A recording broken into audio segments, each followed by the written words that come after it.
Okay, we get this question a lot, basically where when you first get your machine, it might say select port when you first turn it on. This is always caused because of this USB cable needs to be plugged into the right USB on the cabinet and also plugged into the cabinet and computer before the computer turns on. So what I'm going to do if I get this issue, I'm going to go ahead to the user interface or computer and I'm just going to hit shutdown. And I'm going to go ahead and hit shutdown. Don't hit suspend, make sure it shuts all the way down. Then go ahead and plug in your USB into any port on the computer, that doesn't matter.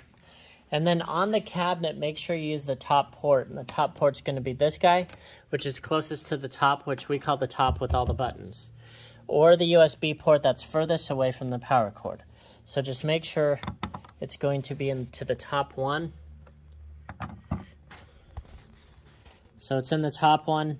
The bottom one, that's mostly for a foot switch on some other machines.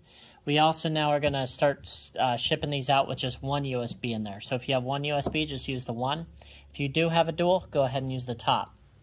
All right, now that I got the USB plugged in here real good, plugged in there real good, I'm going to go ahead and hit the power button here. And then make sure your cabinet is on.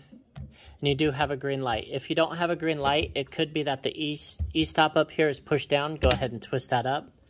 Or your switch is off. Go ahead and make sure that's in the on position.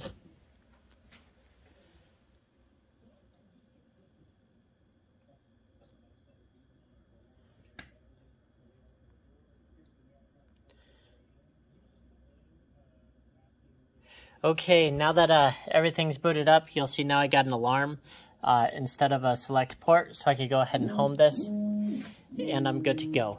If for some reason you do pull this USB cable out anytime when the computer's on, it's going to stop that handshake and you'll need to shut the computer all the way off again.